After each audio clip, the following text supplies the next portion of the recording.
here's where things get interesting when you start thinking about what do you think Brad Holmes is going to do? And I've said I think Brad Holmes is going to trade out of this pick. Either trades up or he trades back, depending on. Well, those are the two options when it comes to trade. Sure, you can't trade and stay the same. I mean, sure.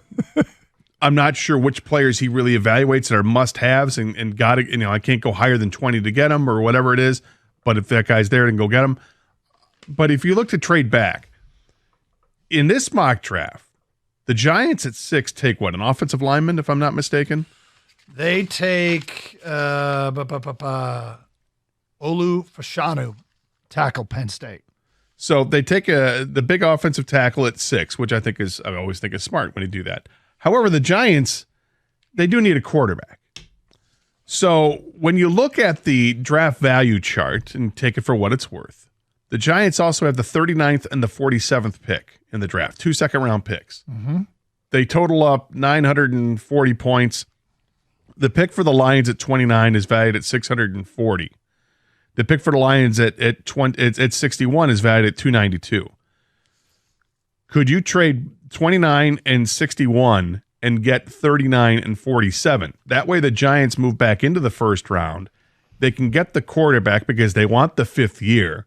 They can select Michael Penix at that point. I think they've got him taking Penix in the second round.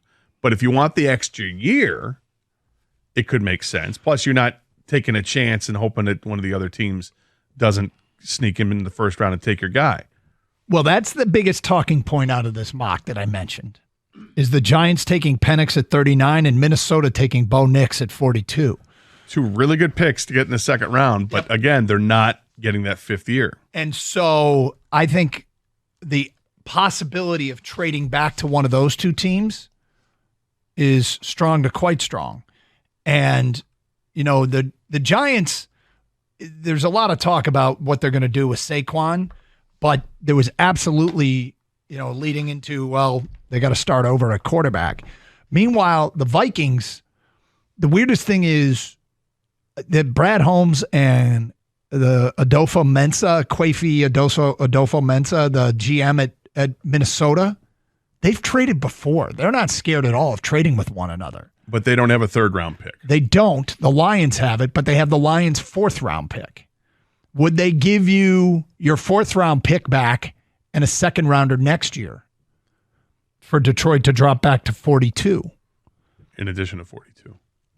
Yes. Yeah. They give you 42. They give you your 4th-rounder back that the Vikings currently have, and the 2nd-rounder. And I thought the Vikings wouldn't, but the Vikings actually have 8 draft picks. They have extra draft capital as it is. Because you have 2 4ths and 2 5ths and 2 6ths. Yep. So that might be another deal you could swing. Now, you might like one or the other better, but trading out of that pick at 29 is for a quarterback hungry team, and there's 2 of them at the top of the 2nd round. Makes a ton of sense to me. Makes a ton of sense.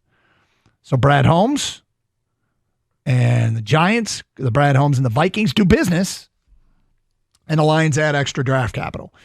We've done a lot of studying of this draft over the last, dozen years or so. And this year we've given it the least amount of attention we ever had because our football team played deep into January.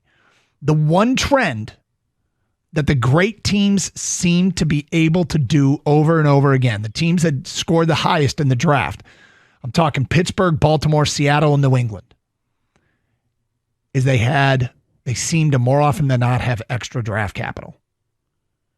They just had more kicks at the can. They just had more stones to throw at the target. And while it is an inexact science and you can do better than others when it comes to scouting, it felt like the teams with the most draft picks typically did the best.